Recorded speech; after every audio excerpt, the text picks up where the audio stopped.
Hi, Randy Lennon here, and welcome to the Questions Experience podcast. I am so excited, delighted, over the moon to have Tara Pilling here, right here in Kelowna, British Columbia. She's a twice over international best-selling author, and she's worked with so many of the big names in personal development over the years. She's going to tell us all about that, and you're going to get so much out of this. And she's going to tell her real story from her heart. Believe me, stay with us. Tara Pilling, right now, on the Questions Experience podcast.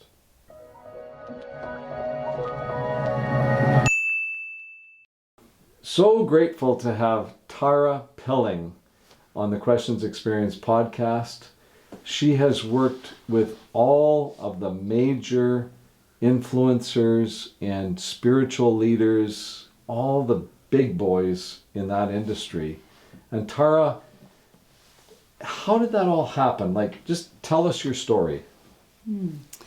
Okay, so, well, first of all, Randy, I think that because of the emotional impact that I had, especially as a younger child and into my younger adulthood, there was something inside of me that I knew I needed better mentorship.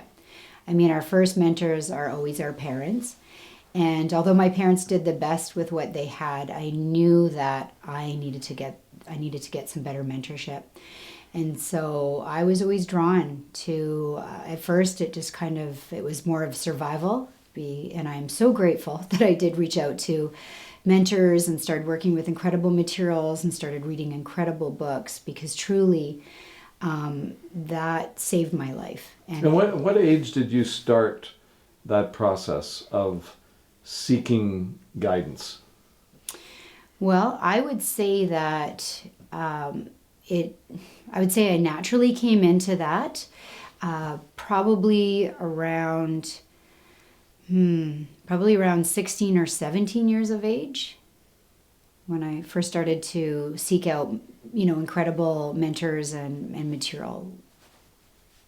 And so tell us, when you say your parents didn't exactly set the best, they didn't model the best life for you. Tell us a little bit about that.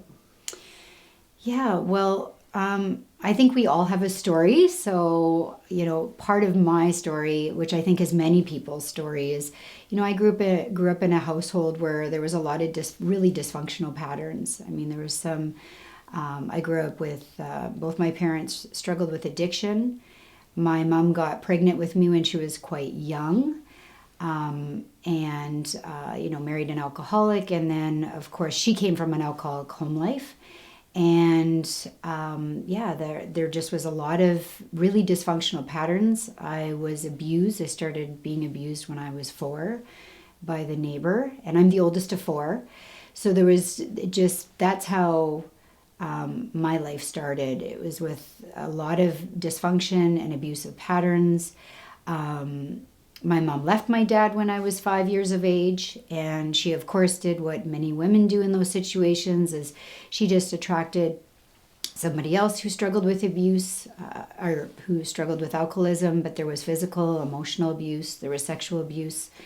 And, this went on for years. This is how I grew up. And I think for me, the big emotional impact that really, moved me into seeking out support, which was mentorship, and starting to work with incredible material, was my mom. Tragically, she had died in a house fire when I was 21 years of age. And that was I just say it was my tipping point, because it was nothing. It was hard. It was really hard growing up. And my mom had been, she had been a recovering alcoholic for many years, actually, before that point. And it was the first time that she drank, and she relapsed, and she died in that fire. So there I was at 21 years of age, having to, being the oldest of 4 and having to go through her fire. And that was a huge tipping point for me. Wow. Yeah. So we all experience trauma throughout our lives. And it just seems to me that some people's trauma is just so far beyond what I've ever experienced. And so you were abused from age 4. You were in a totally dysfunctional environment, and then you started to seek some mentorship. You say around age 17. Where and you were living with your mom at that time? She was a single mom? No, actually, the year before I graduated, my mom and I were just really at odds. Unfortunately, there was some things in the family that had come out, and I decided that it was just time for me. So I moved in with a Christian family, actually, that billeted hockey players. And Oh, wow. Yeah, I moved in with them, and I decided that's it. I am going to make something of my life and myself. And I put myself through that last year before, right before graduating, and did graduate. Wow, and graduating actually is a big accomplishment given what you faced, through your teenage years. Yeah, I graduated and neither one of my parents had graduated. I mean, we were, considered very low income, and some really challenging times, and that was just a decision that I made for myself at that time. I think it gave me the courage. I think I was so stubborn at that time, to be honest with you, that I had to prove. I had to prove to my mom, and I was upset at her because of some stuff that had come out, and I had to prove to myself and to her that I could do it on my own. So that gave me the confidence to really just go out in the world and know that, okay, well, I can financially, emotionally, and physically take care of myself. I was fortunate because that was a really powerful healing time as well for my mom and I. And from that point on, I don't know, I think even from the time I was really young, there was like an internal desire or drive to do better. And also, I've always loved helping people. I've always loved, that place of service. And that actually, a memory comes up for me when I was hospitalized when I was quite young. And I was at a small town hospital called Central Butte. And I remember at that point in the hospital, I think it was about 5. And it was the first time I actually felt safe and I felt cared for. And that's where my memory takes me back and why I wanted to help more people, because I remember the love and the nourishment and support of those nurses. I remember being like, I'm going to make other people feel this way.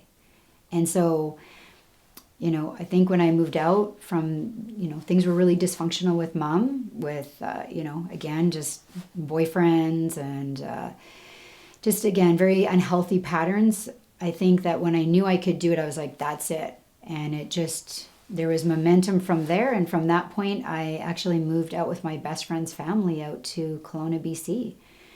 And this was the Christian family that was billeting junior hockey players? No, this was my best friend's family. They came to my grad and they just said to me, if you don't move to Kelowna with us, we need you to move to Kelowna with us because Krista wants you to move. And I remember being like, awesome, I'm going to get out of here and I'm going to do something. And at that point, it was very stubborn. It was like, I'm going to prove to my mom, I'm going to prove to my family that I can be something. I can be more than this. And that was very, I'm sure at the time, like it was very ego. It was very stubborn. And still looking back, like I'm really glad that I did it because, I don't know where I would be if I didn't take that leap of faith. Well, even if it was ego driven, which, perhaps that's how you see it now, I mean, that helped you. I mean, you obviously have broken that pattern that can continue in family dynamics we model what our parents teach us, and probably your mom was modeled that and your dad was modeled that. Sometimes someone in the family breaks that pattern. So you're saying in your case, it was actually your ego and your stubbornness that helped you to do that? Well, because I was coming from a place of survival. Right. And, looking back, it's all perfect. And it's been an incredible journey. I always reflect on there's this powerful message in The Matrix where Morpheus says, don't let your past dictate who you are, but let it be a part of who you become. So I am just so grateful for it all. But looking back, that was just that place of, again, just ego and stubborn and just wanting to create a better life for myself and really doing it for the reason that I did not want to end up like my mother or my parents at that time. And it was the best thing that I did, because I, of course, didn't go down that path of getting pregnant young or being in dysfunctional situations or relationships or addiction, which could have easily been my path, because we are genetically and environmentally programmed. And I have, there's 4 of us as siblings, and I've seen how that's worked out with all of us. And it hasn't always worked out so good. And so I'm grateful that I did make that big leap of faith, even if it was my ego just saying, that's it, I'm going to prove to the world that I'm not like you. And yet all the best parts of me are my mom today. So. Wow. And we'll of course get into a discussion around the ego and who you are today. I'd like to know more about that time period, though, from when you were 17 until your mom passed away when you were how old? 21? 21, yeah. So, and was it in that time period that she got clean from alcohol? Yeah, my mom, after she had a huge shift. She started, going to AA meetings. She was actually helping with AA, doing some counseling as a sponsor. She'd been getting support from a counselor who I'd actually spent some time with at different times. I didn't know at the time, of course, being a young person, but my mom struggled with agoraphobia, and that's the fear of like really leaving the house, and depression and anxiety. So she coped by just basically getting drunk. It was the only way she could feel comfortable. Mm-hmm. And I do have memories even of being a kid and being in a shopping mall and being like, 7 years old, and where's our mom? And the security guards would find her outside. So I didn't know, because of course children don't know, but my mom really spent a lot of time doing her internal work, and she was always very open. I'm not sure how open she was with my other siblings, but she was always really open with me. And I have the most beautiful letters from that time, which I'm so grateful now, because a lot of, as you can imagine, it was very confusing, as it is for kids that grow up in a very dysfunctional environment. But my mom took the time to share with me what she was learning about, the disease or the mental illnesses that she was, dealing with, that she didn't even understand. So that has really been a gift for me, or was a gift for me, especially, when she passed, because we were definitely at odds, where, we spent a lot of time before that time fighting. And I was quite angry just because of the situations she put us kids in with, again, some very unhealthy situations and other people. Did you find yourself feeling like you were the mom at times? Yeah, most definitely. I felt that way with both my parents. Mm-hmm. I am the oldest, and then of course that just naturally happened with my siblings. I think that there was a part of me when I did leave and put myself through that last year of high school where I was just sick and tired of, I just wanted, there was that part of me that just wanted parents that I could just be the kid. Right. It was really heavy, and just looking back even at the just how challenging it was even with my siblings, because I was often put in a situation where there was no parents around, or the situation was so dysfunctional. Again, we were all just on survival mode. And it's all perfect. But at the same time, even up until, when my dad died, which was not too many years ago, about 5 years ago, and he died of addiction as well, I constantly felt like I was a parent, like I was right in this situation, just trying to help and almost trying to convince them to change, or trying to help them change. Yeah, it's an awful scenario to be for a child to have to be put in a situation where they're the parent, and it's actually not that uncommon. And I'm sure you've met people along the way that really relate to that particular part of your story. Let's just talk about what you consider to be a tipping point for you, though. So, now you're in you're out of your teens, 20, 21, and it must have felt so good to see your mom sort of coming out of the fog with sobriety, and then she relapsed. Yeah, like I was so proud of my mom, and we had such an incredible relationship at that time. Even though I was living in Kelowna, we talked a lot. We wrote letters at that time before there was all the internet and Facebook, and so we became very close. And I had no idea, but she was struggling, and I didn't know. And at that time, my dad also had been clean for quite a few years, and Oh wow, he got yeah, sober as he well. he was he was sobering up there for a while, but then he, again, stress, and he went back, and I didn't realize until I got a phone call from my mom the night before she died, Oh, and she called me and she was drunk, and I you could remember. tell instantly. I'm Oh sure. yeah, I could tell instantly, and I was just instantly heartbroken. Like I took it so personal. Like I remember thinking, "How could you do this to me?" Was the first thing that I went to. Like, how could you do this to me? How could you do this to you?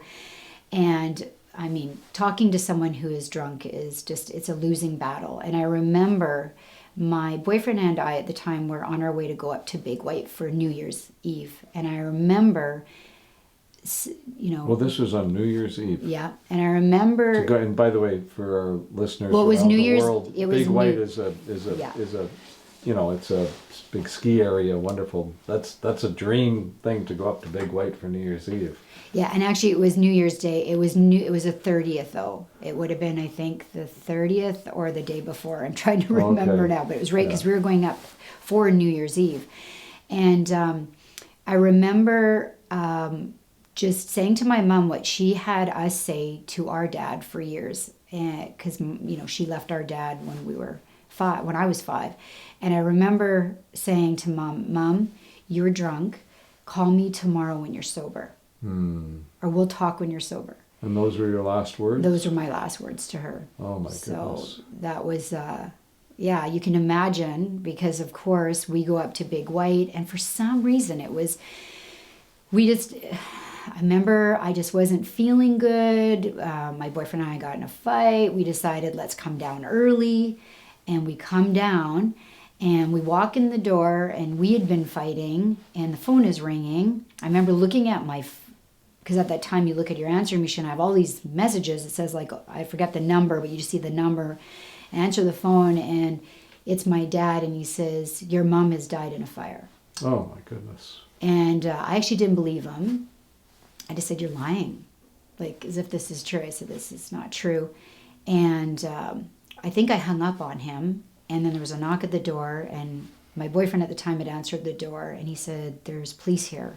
And I remember in that moment thinking, holy, like, if this is real, like she's died. And it was just unbelievable. It's one of those moments that, you never ever forget. And yet at the same time, I was just completely, I don't know, I was just like in shock. It was shocking. And that really put the whole weight of the family kind of back on you with your siblings? Yeah, I remember we got in a car, a good friend of mine, Deline, and bless her, we didn't have a vehicle that would get us to Saskatchewan. It was winter, and Saskatchewan, and even driving on the mountain roads and that. And we basically got in her car, and we drove straight to Saskatchewan. And Yeah, and then for the benefit of our viewers, we're talking about BC across Alberta to Saskatchewan in the prairies on the winter, and it's probably 500, 600, 700 mile drive in the winter. yeah, and it was a horrible winter. I remember it was like minus 70 or something with the wind chill. And we're, so I get there, And well, the first thing my dad says to me is, what are you going to do about your brothers? So my brothers were, I think, 15, 16. My sister was, I think, or 16, 17, and my sister was like, a year older, and then I'm 2 years apart from all them. And I Right. remember thinking, what am I going to do? And Your dad saying to you, what are you going to do about the kids? Mhm. Wow.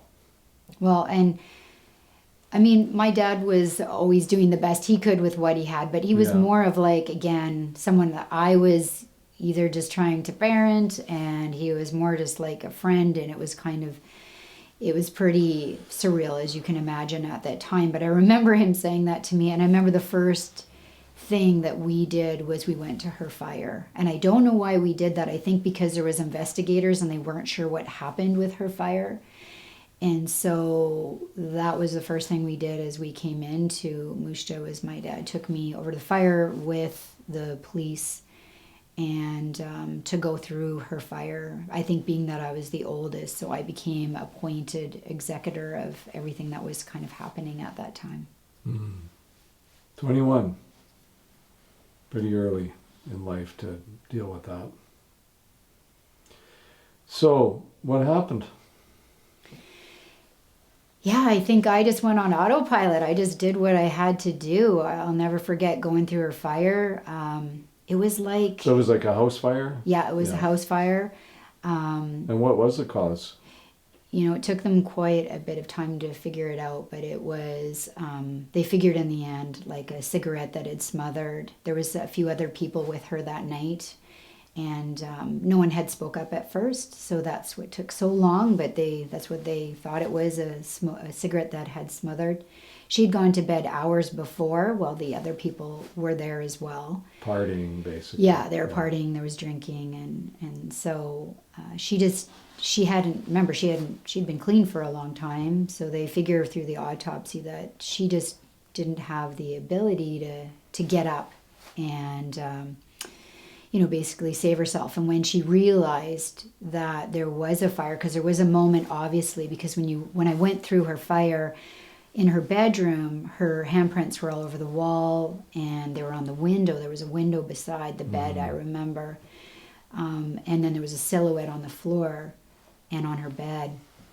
So, the coroner said that she would have been just so disorientated because of all the carbon monoxide that there would probably have been a moment, and then she just would have gone to sleep.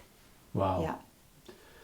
Yeah. I'm so sorry to hear that today, and for you to have to, well, you don't have to, for you to be choosing to share that story so many years later. So let's fast forward to today.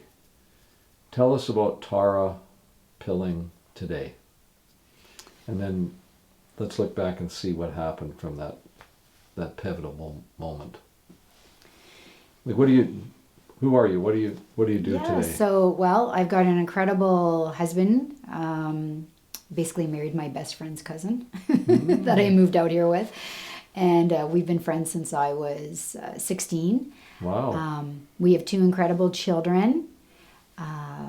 I just have an incredible life. I'm healthy. I teach and mentor with, the world leader in human potential. Bob Proctor is one of his top inner circle consultants. I just have I really have an incredible life. I've written 2 international best-selling books. I've created an incredible amount of success. I'm financially responsible and a custodian. I come from a lot of poverty, so that's been a huge thing for me in my life. Talk about that a little bit. Becoming financially successful, or at least self-reliant, coming from a poverty mindset.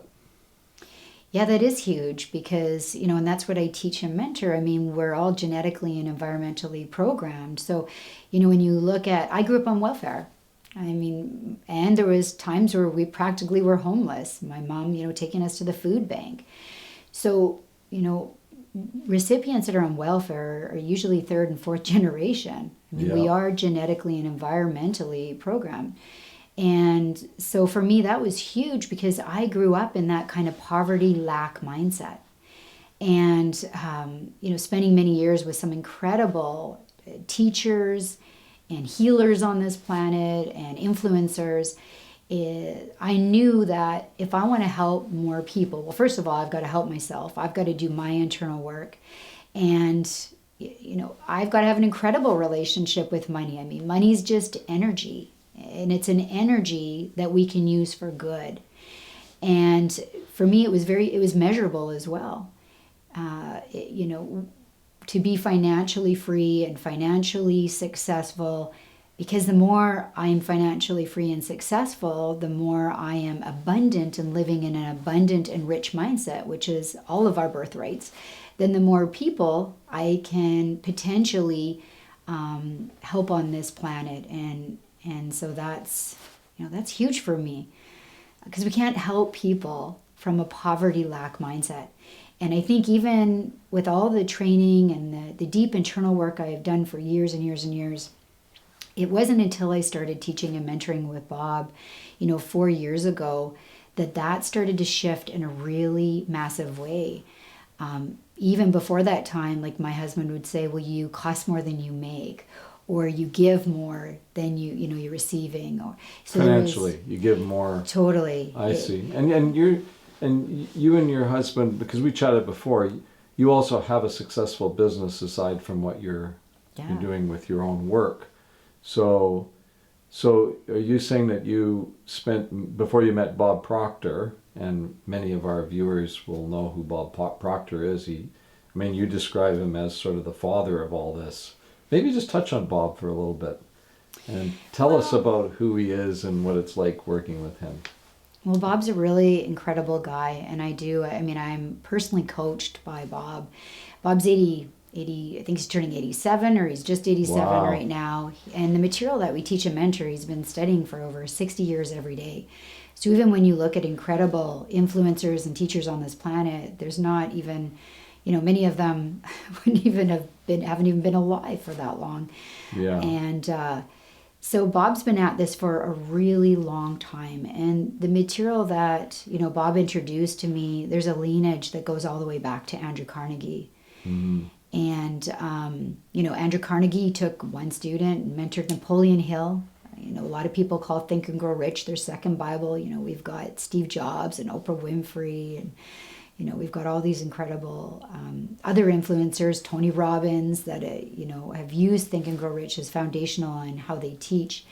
And Napoleon Hill took one student, and the student he worked with was Earl Nightingale closely, and that was my mentor's teacher, was Earl Nightingale. So Bob Proctor worked with Earl Nightingale as a young man. Yeah, he did. He was part of the Conan and Nightingale. Oh yeah, Conan and Nightingale. Yeah. Yeah. So that's pretty incredible. I'm far too young to remember any of that, by the way, yeah. Tara. Yeah. But I've read about it. Well, and there's a saying, success leaves clues, and so does failure. And, Bob's put in an incredible amount of time and energy. I was just on a call with Bob, recently. The guy is just unstoppable. He is thriving. He is living proof that when you do the work works. And I'm just so honored and grateful to be on this path with Bob, because it's just created such incredible shifts, like quantum leaps in my life. And I know that everything's perfect. There's always that saying that when the student is ready, the teacher appears. Even after spending 3 years and incredible amount of time and energy and money with Tony Robbins, I knew there had to be a little bit more, or there had to be something I was missing. And so, I was asking, I was praying, and there's no coincidence that, I got that phone call, and it was like Bob, and it was like, hey, are you ready to, move towards what you do want? And there was some areas where I was like, there was still that emotional roller coaster, and my own programming that we just called a paradigm, but that subconscious mental programming kept taking me out. Again, I was still costing more than I made. I wasn't feeling successful. I still was operating out of a poverty self-image. My results were showing me that, that I might have had a lot of knowing, but you don't really know about a thing till it shows up in your life. And I knew there had to be something else. There had to be something more.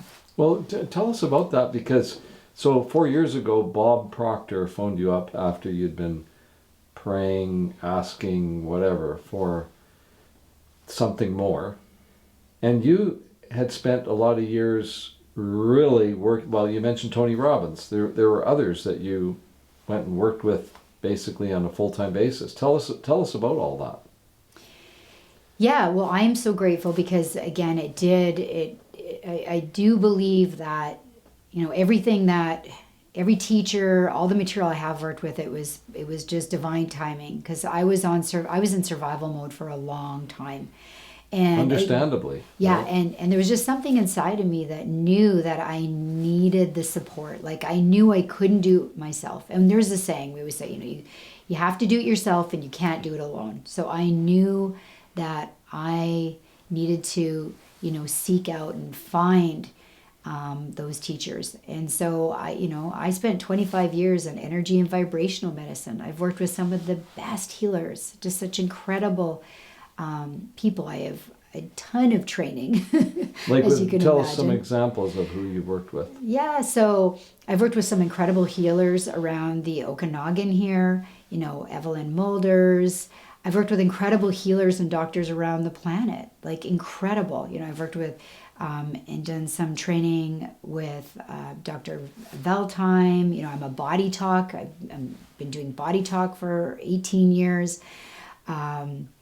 Dr. Du, so many incredible doctors in kinesiology. I've traveled to the States. So I've worked with some just absolutely incredible doctors and healers, as well as at the same time as a yoga and meditation teacher. So I've been doing that for just as long, actually longer. Again, a lot of these practices, they really just helped me, they just helped pull me out of that survival mode or just move me along my path.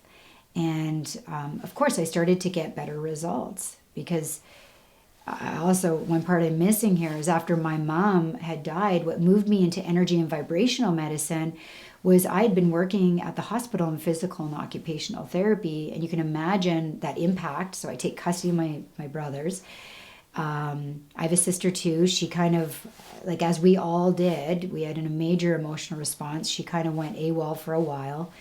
And I moved my brothers here. I was working at the hospital. And of course, it was really fast. Like within 3 months, I find out I'm sick and I've got cancer. So you can imagine, because I'm working in the hospital. So 3 months after your mom passed in the fire, yeah, you were diagnosed with what kind of cancer? So it was all in my cervix, and actually they were going to give me they were going to take out my feminine insides and I wouldn't be able to have children. That's what's another miracle when I say I have 2 children is, I did the internal work, and all of those practices are what helped me again get to where I am. So I'm just so grateful for those, for the time I'd spent and all the healing, because something inside of me knew. I remember even seeing a counselor at the hospital, being that I worked at the hospital, and it was suggested maybe I go on, maybe antidepressants. And I remember thinking right in that moment, like, antidepressants and sleeping pills do not work. I seen my mom who had coped, and I'm not saying that there isn't a time and a place for them, for sure. But I knew that it wasn't going to work for me. And so I seeked out, I just started asking. And I don't know, it was always a very internal thing. Even a connection or an awareness around like a God or around a creator. I just was like, I would just ask. I'd be like, there has to be something more than this. And I would ask for help. And I think it was in moments of desperation. And then, of course, that would land on my lap. There would be, someone who'd say, oh, you should go see this person. Or I'd drive by and there'd be like, oh, wow, look there's a holistic center here. I'm going to just go check it out. And it really was, I think, working with Evelyn Mulders, who's just an incredible, she's an author and a healer, and she's from the community here. But I started working with Evelyn and was with Evelyn for quite some time. And I actually started working with her, but was not aware even before all this happened, because I did my level 1 of Touch for Health with my boyfriend at the time. And it's just I was naturally drawn into going about the healing in a more holistic, like whole way. And I'm so grateful, because I do believe when there's a lot of addiction and trauma in your family, even if it's a pharmaceutical medication, I do believe that can become a gateway for other things. And I just had that awareness that this probably isn't going to work for me. So you got diagnosed with cancer. Pretty serious? Like what sort of stage was it at? Well, this is where, for me, I didn't even go any further. When I found out, what they started doing was more like, the coloscopies, going in and cutting out, the laser, supposed to go down to Vancouver.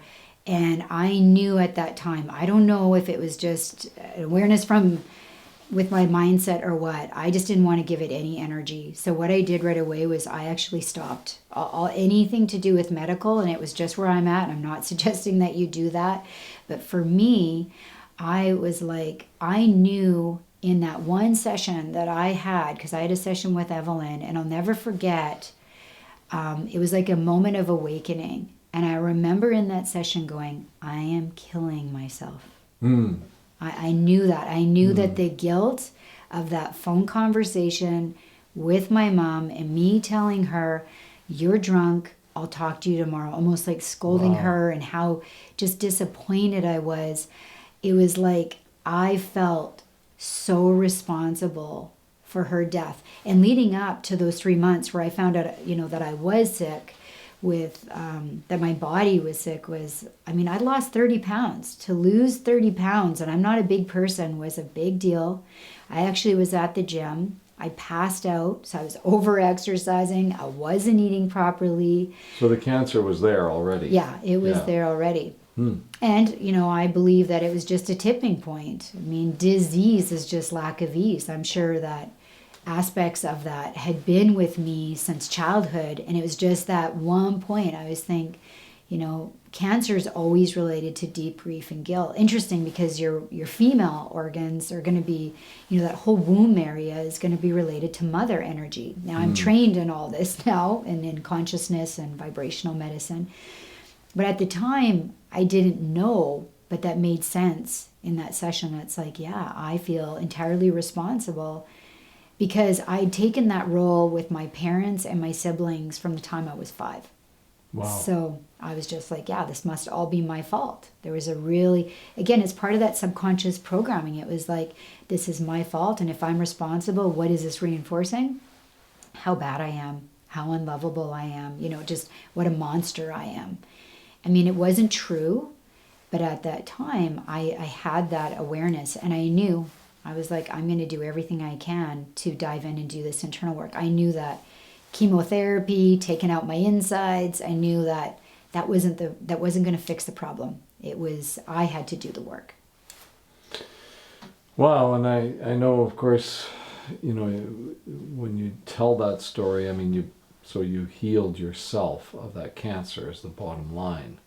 And, we always want to, as you already said, we're not recommending for anybody to go off your conventional treatment, because that works for a lot of people, and there's the scientific evidence to show that it works. And more today in 2021, we are learning about a lot more about disease. So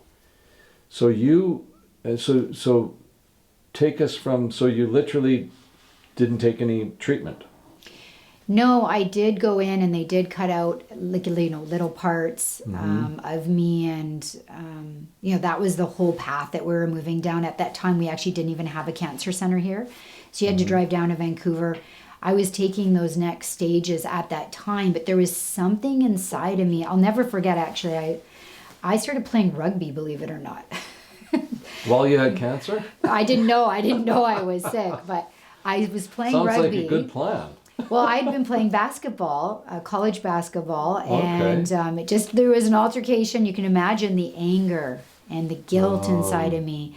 And there was something that happened on the basketball court, and one of the dads who, was part of the Crows that were here was like, "You get onto the rugby pitch." I didn't even know what rugby was, honestly.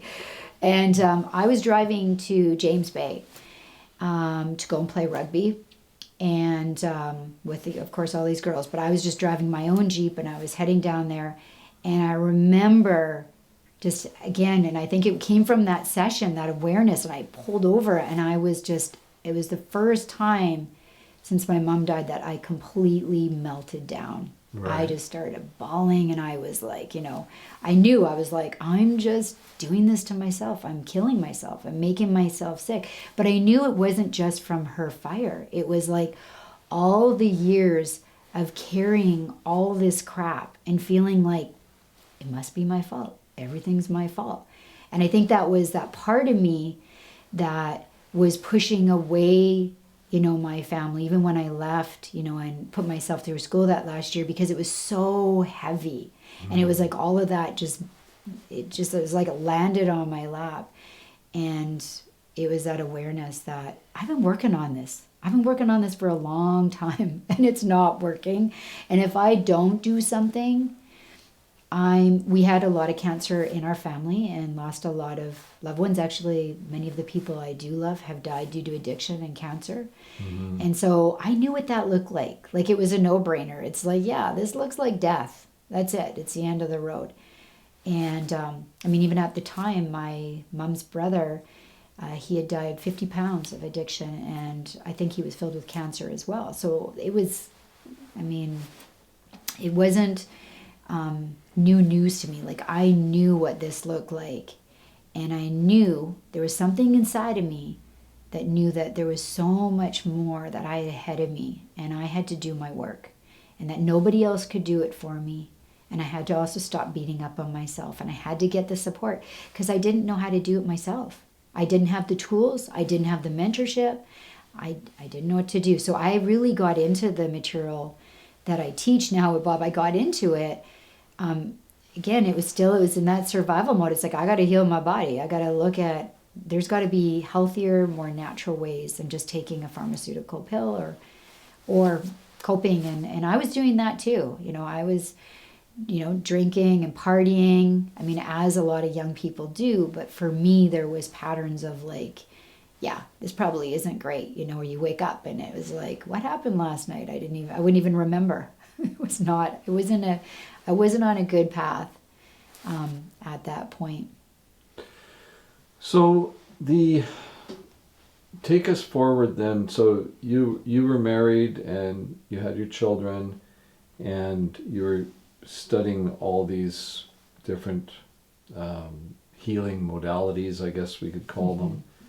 And tell me about the time prior to Bob Proctor picking up the phone and calling you 4 years ago, because since then it's been an amazing journey for you, and now even your husband's convinced, right? Yeah. So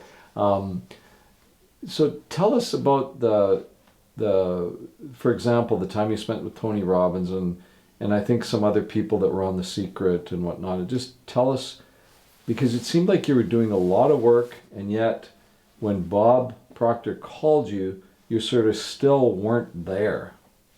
So talk to me about that. Yeah, even the reason why I went more into self-development was a lot of the clients that were coming to me for healing, for body talk and kinesiology, and I was teaching yoga, and I realized that a lot of it was around coaching. And so I felt like, okay, I got to do some more work here, because they need more work and they need more support. And the people that were coming to me, because of course I could shift them in the session and do all this awesome work, but it was more like long term, because then of course you have to keep coming back.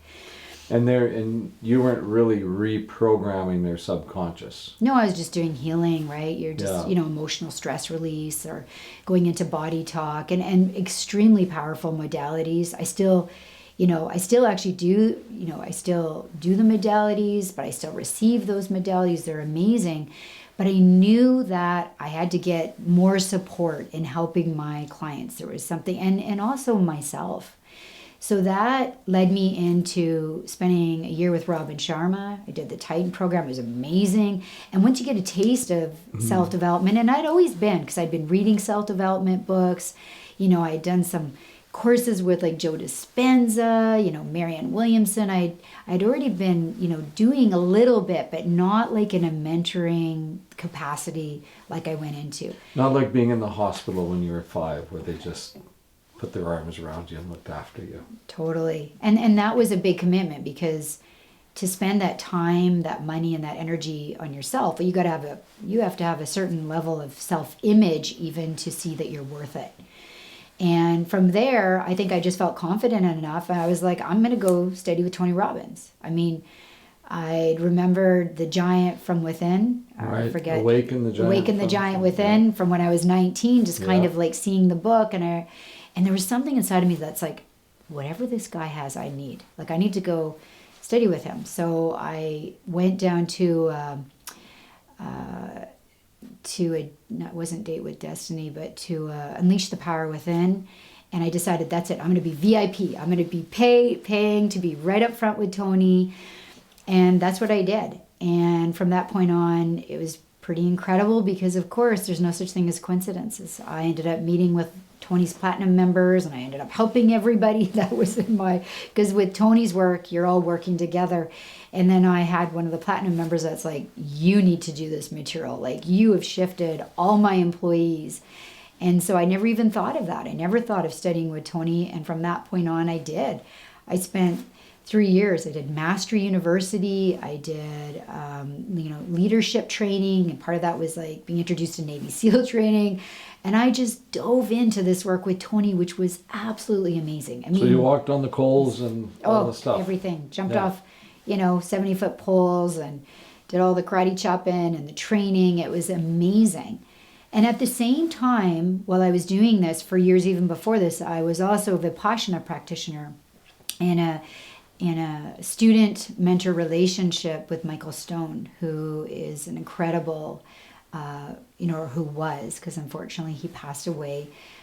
He was on The teacher. Secret, wasn't he? No, he wasn't. He's world-renowned, but he was a Buddhist teacher and psychotherapist. So I'd been also spending 10 days in silence. So it's just kind of like these immersions with Tony. I was doing Vipassana, I was doing Tony, and they were incredible. But the thing is that I'd be on this super high, and my mindset would be high, and I'd be like, this is what I'm going to do. And like my mentor, Michael Stone or Shokin, would remind me after 10 days in silence, right? It's like, well, go spend a week with your family. You think you're enlightened. And so that's what would happen. I'd be on this incredible training, wherever Tony was, like, flying down to San Diego, flying down to Dallas, Tony's private island. I'd be doing all this incredible work with Tony and mirroring that with the work I was doing with Michael. And then I would get home and it would hit me so hard.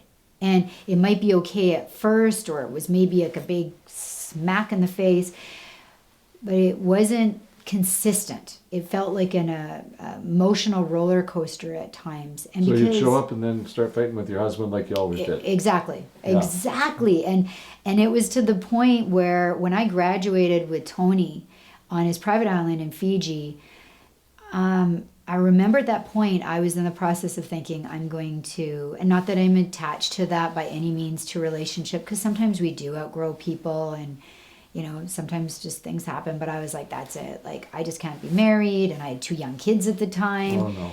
And so I was like, that's it. I'm done. I just can't do this. And financially, I was a mess. I was just moving money around on credit cards. I was really good at that. So I was really good at just moving money around. And I just felt like a total failure. It was like, how can I have all this freaking training, be with all these incredible people, and I am not getting the results I wanted? And that's where even, I think it was a week after I got back from Tony's private island in Namali and Fiji. And I remember, because I'd been asking, and I also was in this emotional impact of like, what am I going to do here?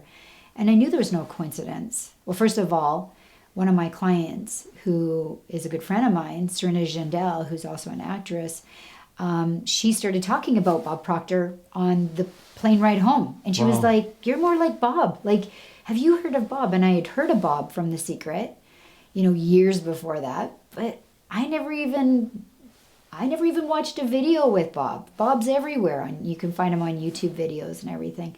But there's no coincidence, if you understand those natural laws that govern you, there's no coincidence that Serena was talking to me because I was doing some healing work with her on the plane ride back home. And then I get home and I'm back in that place of, where I'm stuck in my programming again. Because again, that subconscious mental programming, the paradigm, I'm stuck in it and I'm asking for help. And then boom, I get Bob Proctor, right, calling me. I'll never forget because my husband was on the opposite couch and we just, we were in a horrible place. And I remember being like, oh my God. What's going to happen? What's going to happen? Oh my God, this is Bob Proctor. Like, what? This is like crazy. And I never even thought of Bob until Serena started talking about Bob to me. Wow.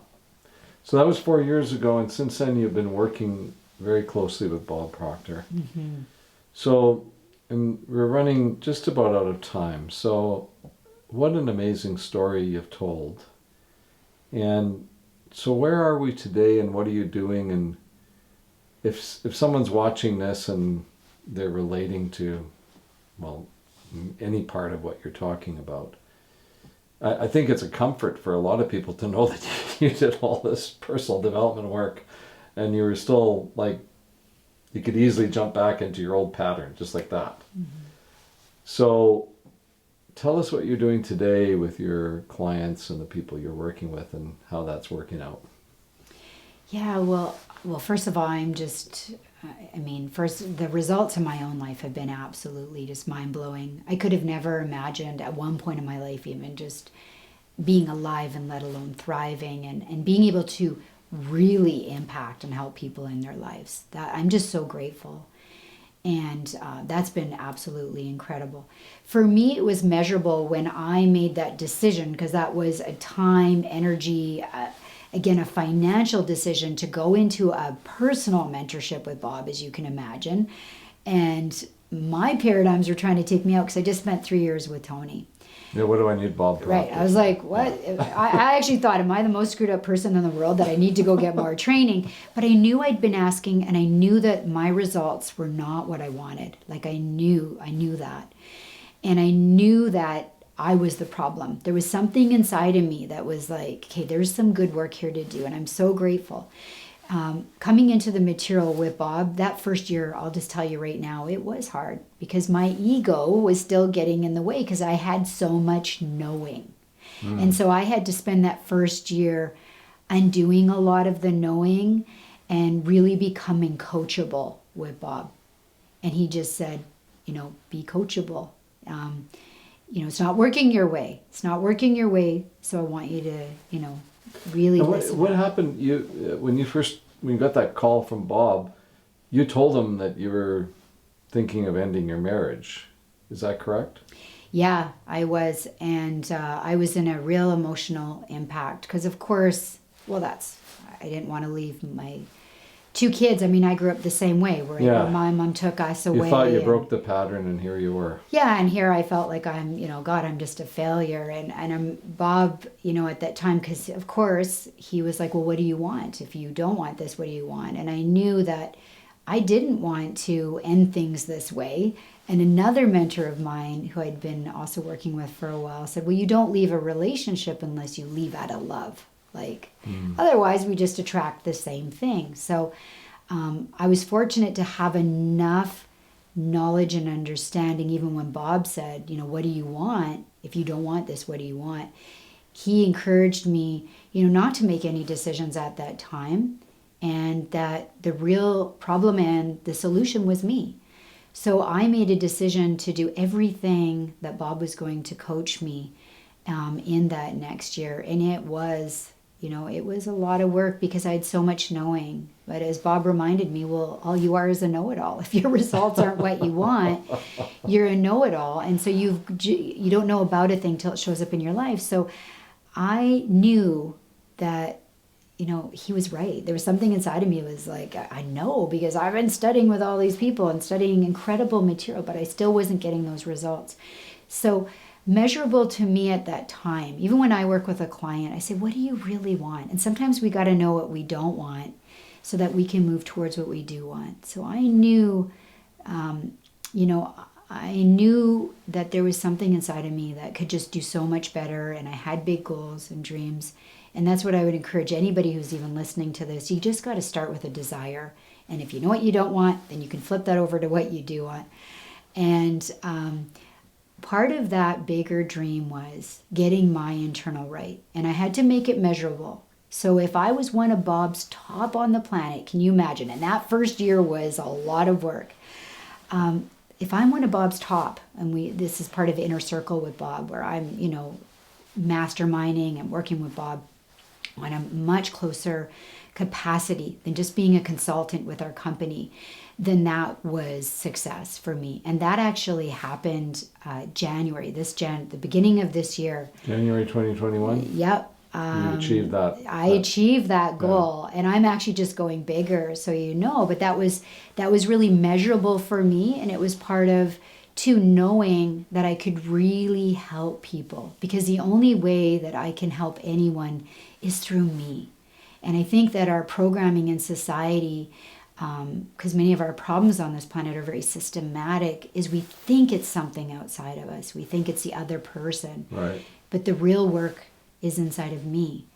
And so that has been a real massive accomplishment. And the more I know me, the more I do my work, the more people I can help. And so I would encourage anyone that's listening here, because there is a lot of reactivity on this planet. There is a lot of projection. There's a lot of blame. I mean, the real pandemic on this planet right now is victim consciousness. We need to do our work. You know, Mahatma Gandhi said, be the change that you wish to see. We've had incredible leaders on this planet. You know, Martin Luther King, Mother Teresa. There's been so many incredible leaders. But those leaders knew that they had to lead from inside, that they had to be that change. And of course, they had a dream.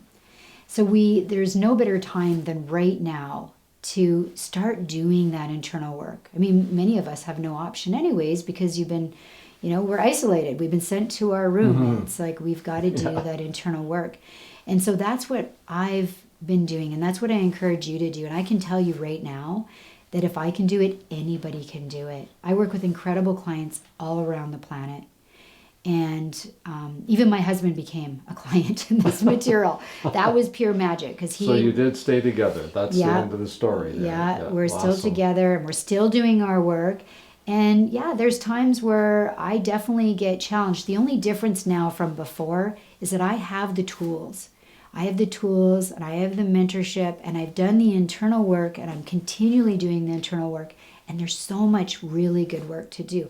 But of course, I've got some really big goals. So as I reach a big goal, then I just go for a bigger goal. And I mean, we're goal-seeking beings. I mean, who we really are is spirit. And if we really understand who we are as spirit, we want to always be expanding and expressing and moving towards something bigger. If we're not growing and moving forward, well, we're just slowly going backwards. We're disintegrating. That's where disease is, by the way. That's where we die. Wow, Tara Pilling. What a delight to have you here for just an hour or so on the Questions Experience podcast, our second only ever guest. And what an honor it's been to have you here. So if someone's watching this and they want to reach out to you, how would they do that? Well, you can reach out to me through my email, I guess, Tara Pilling. It's just changing. I'm actually just having a brand change. We'll put it up on the screen for you. Yeah, that'd be great. I'm just changing just say everything. It though, anyway. Yeah, so it's tarapilling@gmail.com. I'm in a brand change, and my business is now called Diamond Mind Consulting, because you have acres of diamonds in your mind. The old acres of diamonds. Yeah, acres of diamonds story. So just in an incredible, shift for me personally. So I'm shifting a lot of my branding and how I'm putting myself out there. So, yeah. So it's on the screen right now. Go ahead and send an email to Tara. Tara, it's been so great to spend this time with you. There's no coincidence that we got together, and the best of everything to you. And thank you so much for spending this time with us today.